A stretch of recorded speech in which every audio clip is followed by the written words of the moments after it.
He said something. I was like, "What you say, Otis?" And because I did that, it took him away out of the scene. So he put his head down, and then Melvin Blue, aka Jawan Jackson, Oh said, God. "Come on, Jarvis," and I was like,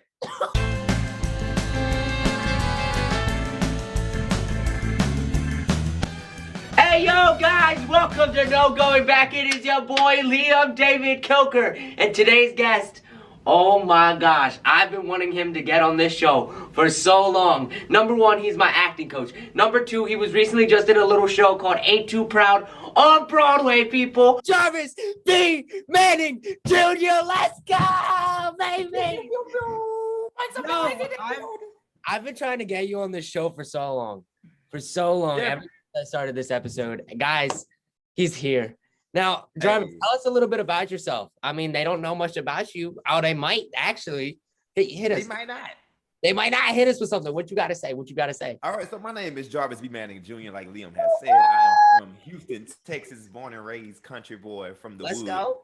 I grew up running track, playing basketball, marching band, boxing.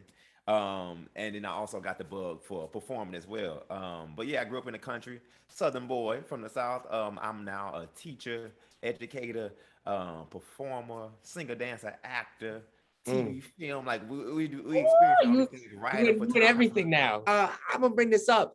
You were in a show on Broadway recently called Ain't Too Proud. Just a little Isn't just a isn't little too show called proud. Ain't Too Proud, you know? Oh my gosh. And I saw him in Ain't Too Proud. And when I mean you are one of the brightest dancers and performers on that stage. Like every scene you were in, you lit it up. It didn't matter who you was. If you were Norman, you was Norman. When you were Al, you were Al. You were breaking it down in the final song. Like you had it all. And yo, you are made for this light. You are made for this light. Jarvis, Yeah, what inspires you just through your day-to-day life? Not exactly going on auditions, not exactly being on stage, but what's it inspires your core to just live, you know? good. That's good stuff. First of all, I love watching people who love doing what they do, and I love connecting with human beings that are human beings first. Like I Mhm. don't care how much money you make in your life. I don't care if you don't make any money. Like that's not what's important to me. What's important to me is those people who lead with their hearts, who lead with wisdom, who learn from wisdom. One of my favorite things to do is to sit around the elders in my family or elders in the community and just listen to them talk to me about whatever it is on their heart. And it's funny because I connect more with the elders and I connect more with young kids. And so Mhm. it's like that. Those are the two things that I learned, the two generations that I learned from, because I feel like those are the people who are living without care, if that makes any sense, or Mhm. living or trying their best to live without care and living according to their own way. So I think when you're at that young age and when you're at the elder age, you're like, I'm just gonna live how I want to live and see what happens because you are freer. I think at those points in life. So Yeah. I love talking to people who are just committed to themselves and like I'm going to do this regardless because I think those are the people who spark creativity in me, who spark love in me, who spark just inspiration in general. So I just love being around people who are free. Jarvis, when you get ready for a show, what is probably one of the I watch your stories on Instagram all the time of your pre-show rituals. What is something that you stand out and you do every single time, knowing that like, all right, I'm gonna be the best that I could be tonight. I'm gonna give people a show. Like what inner dialogue or inner feeling that you feel gets you ready for that curtain up or that first line or Nice. that first move. It's funny. This particular show, I got so many no's beforehand, so I always had in the back of my mind all the time, like you were not supposed to be in this show. So I Mm, always have that in mind. I always had that in mind when I got ready to enter the mm, building. And then so entering the building, I already had on my mind too that my grandfather, who passed away, who was one of my biggest heroes, he encouraged me the most to continue to go after Ain't Too Proud because I had like thrown Ain't Too Proud away in my mhm, mind. And he encouraged me before I left Louisiana to like go after it a different way, right? So doing Ain't Too Proud, every day I had that in mind. Like so I was like, your grandfather encouraged you for this show. You weren't supposed to be here. Al and Norman are very much so unsung heroes in the Motown arena or the Motown legacy.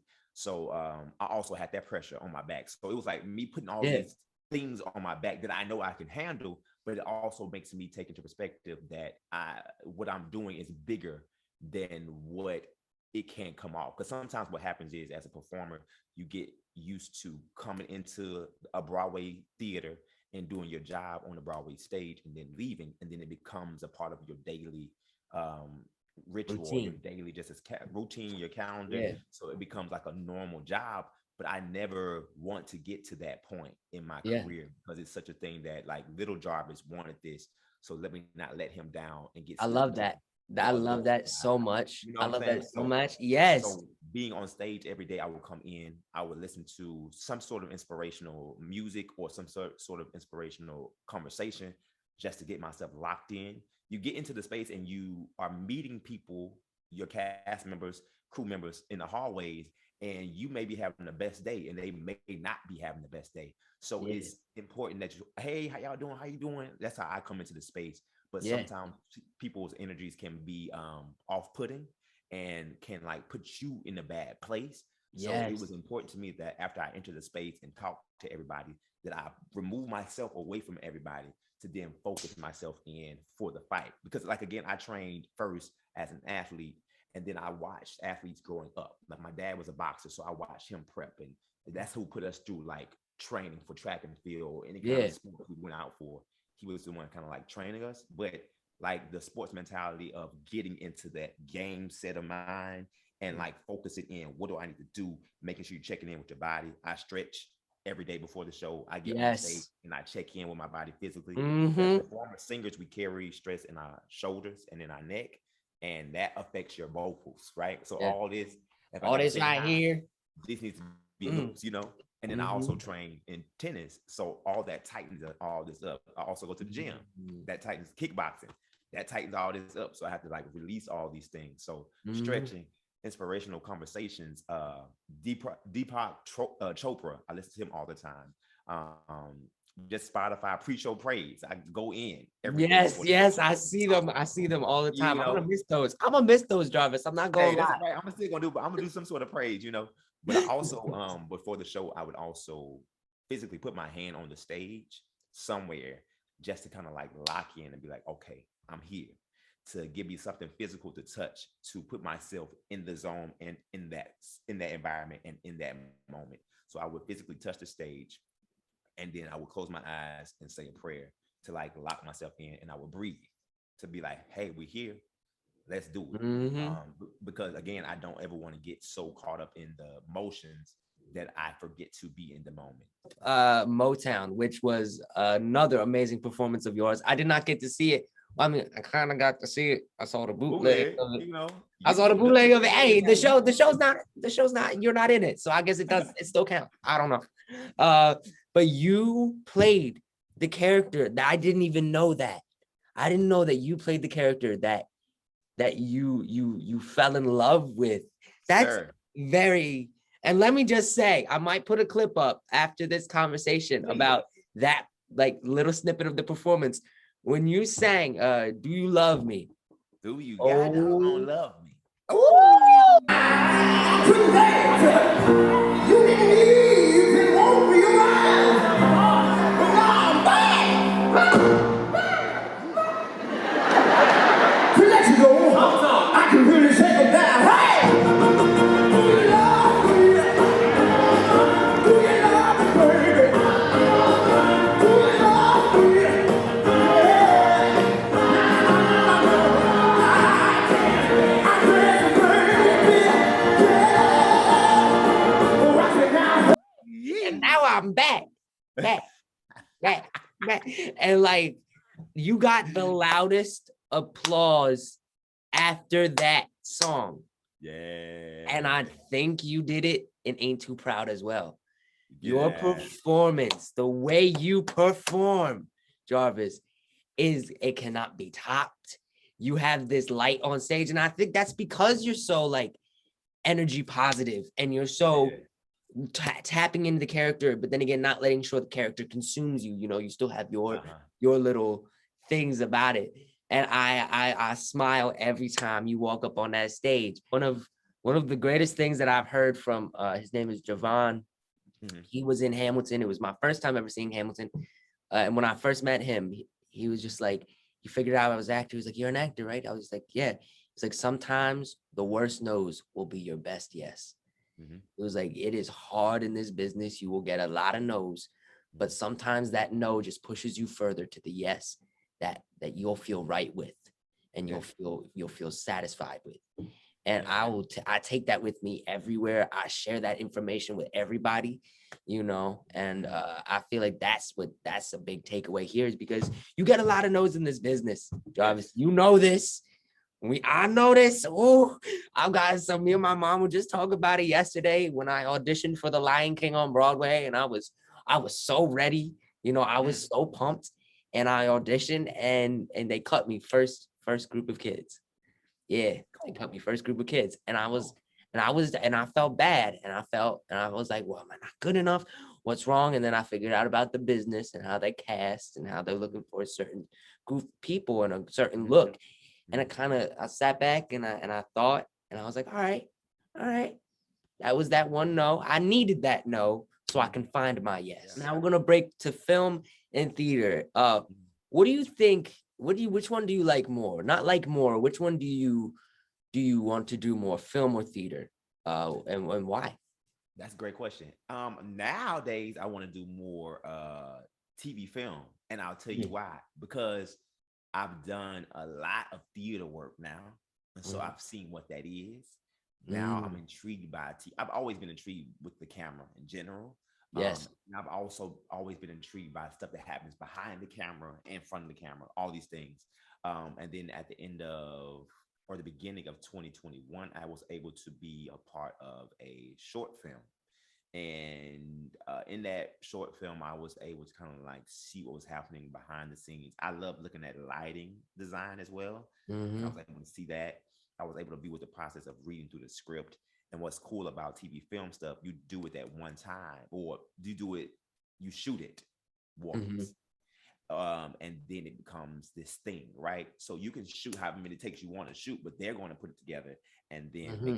make what they want to be their story, right? Yeah. Whereas on stage you have multiple times to do it, a week, a month, and you have time to explore, right? Mm.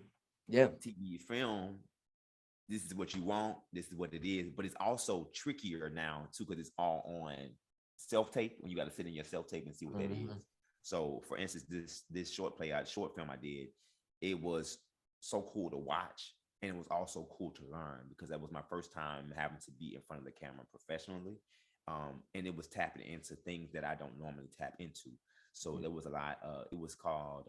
It dealt with a lot of grieving, right?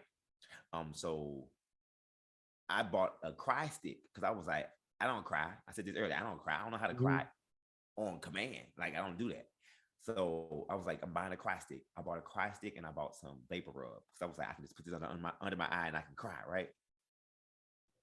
The day before I had to shoot all dramatic scenes, I lost my cry stick in the bag that it had everything in, like all those cry things I was going to use, lost all of it. But what it did was it forced me to be in place and in the moment to take on what was actually happening in the script, right? So I remember we did the first take. I'm outside with the best friend and we're talking, and I'm at my wife's funeral, right? My wife is like the light of my life. She has all this energy. She's exciting. Like she wants to smoke weed and like dance around. Like Mm-hmm. that's just the energy she was in this film. And I was the like serious one, but I also love to play around with her. And I'm outside talking to him about nothing. And then I have to start crying out of nowhere. So the first time we did it, I felt something coming up, and I was like, that was unique. So we did it again, and I just remember looking up at the trees above me. And like I said, when I'm in nature, I lock in.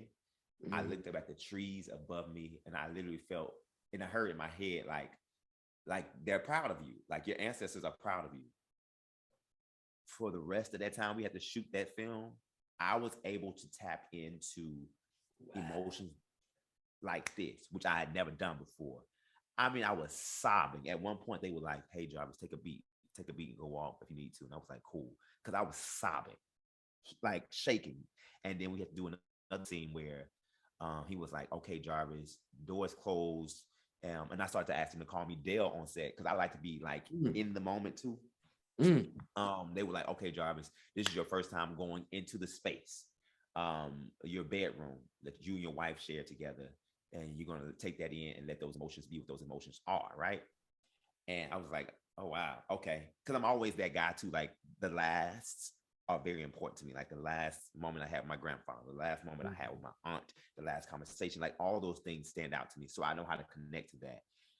But I didn't know I was going to connect to it in such a way. I walked into the room and I just was like heaving, like for a while, and they just let it keep on going. And they were like, "Hey, okay, let's do that again." And then I had to tap into anger and happiness and all these different things over like 3-4 hours. So it's a work. It's like a boot camp, if you will, of emotions versus stage where you have more time to kind of like figure it out and get there. Let's talk about it. Jarvis just brought up a great topic of, you said cross training, correct? Yeah. All right, Jarvis, explain to them what cross training is and explain to me what cross training is. So cross training in my world is when you do something all the time, but you also find something else that you can do that helps you do this thing that you do all the time, right? So for me, I perform, so I sing, dance, and act. Tennis is what I love to do because it's a lot of footwork and it's a lot of focus and it's a lot of things working at the same time. And when you do them properly and everything is locked in, it's successful. When something is off, the shot is off. And it can be the simplest thing. So tennis has helped me kind of like focus in a magical way.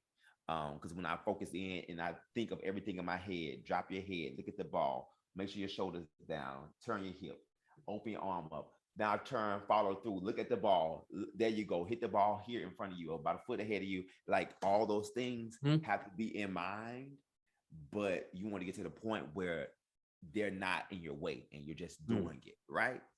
Yeah. Not that you're throwing away the training, but you train so much that when you do it, it's there.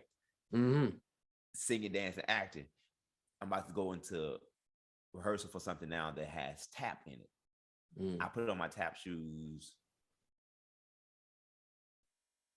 twice in the last 2 years. So you're not going to go in there and succeed because you haven't been doing the work. So like, if I were training like I should have been, I would be ready. Yeah. But because I have the mindset of the tennis stuff, where I'm like lock in, to bend your knees a little bit when you tap, and you know that when you loosen your ankle, you can make the sounds better, but the sound is coming from your knee. Like all those things help you lock in. So for me, it's tennis, sometimes kickboxing, and then it's my normal everyday life. That's how I am. That's how I am with MMA. I feel like MMA has made me such a strong person, and I use it in acting all the time. Acting, MMA is thinking on the top of your feet and just making sure that you are aware of your surrounding and aware of your energy. And the same way, you have to make sure that you throw that punch right. You want to make sure that your wrist is in a good position because then it can bend and it can snap. It can bend and it can get this right here all the time. I remember I was punching wrong, and I realized I started punching wrong when this pinky would start to drop. Like you could see the knuckles start to drop, and I was like, "Oh no!" And then I feel like training, it sets a discipline, it sets a responsibility, and knowing what pace your body can go at. Because when a partner that you're sparring with says, "All right, we're only going to go 25%," you want to make sure that you only go 25%. Because the moment that you throw a hard punch, he's throwing a hard punch, and then you're just going at it. I've seen that happen before. Is in acting and theater, it's your game plan. Sometimes your game plan can be set off, and you could have a plan about going on stage, and you can have a plan. You're like, all right, I'm gonna hit this moment, hit mark. As soon as you get at that on stage, it's like, oh wait, this wasn't what I saw it to be while I was there. And I feel like you could do that in MMA because when you're setting yourself up for a match, you could be like, all right, I know my opponent's going to do this. I know my opponent's going to do that. And then you get onto that cage and you see that your opponent isn't what you thought it was. And you're like, all right, we gotta find a new game plan, and you get to your corner and you're like, oh, okay, cool. cool. Let me figure this out. You're a Yeah, giant. you know, and you're like, time out. Wait, no, time.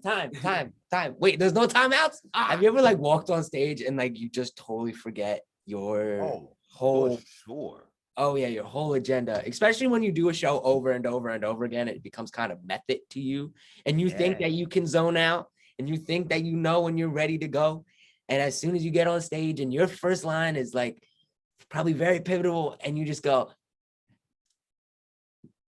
and you just got nothing. And then it happened in Ain't Too Proud once.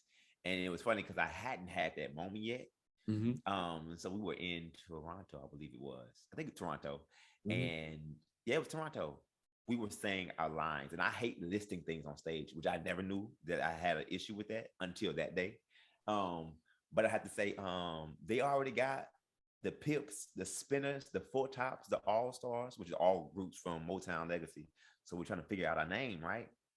But that day, so we're at we at the urinals. We finished flushing, flush, and my mind was completely blank. And I turned around and I was like, all right, but it wasn't my line, so I still had time to think. Mhm. So I was like, let me just say it when it's my time because maybe it'll come out. And I was like, they already got the Pips, the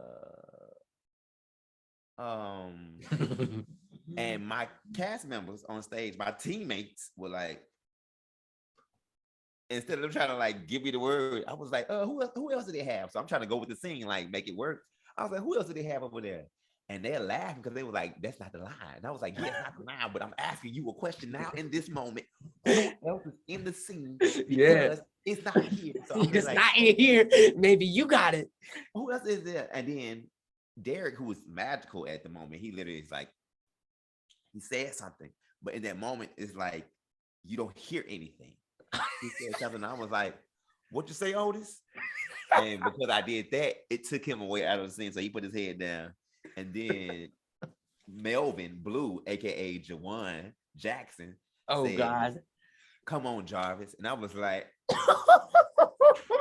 "Bro, I'm out. What are you doing?" So we're all out of it in the scene. I think it was James who played Paul who ended up like giving me a part of it, but then he just moved on because it was going on for too long, and the audience could tell like something was happening. What'd you say, Jarvis? And I Jarvis? was like, "Who is Jarvis? Yeah. Who is that?" And his microphone was on too, on top of it, so the house heard Jarvis. Like, and I was like, "What? This show is falling apart." Yo, I love those moments, man.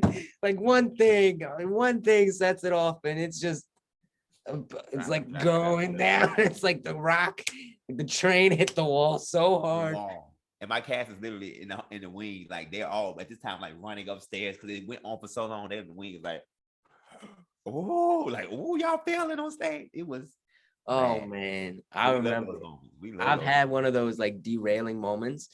It was in Oliver. I told you about this. I don't know why we were all pumped for the scene, and the scene's like very intense, and you have to be very into it and be like, And reason like one of our actors walked on the stage. His name is Brock. He played Bill Sykes. He just walked on without a hat that he usually wears.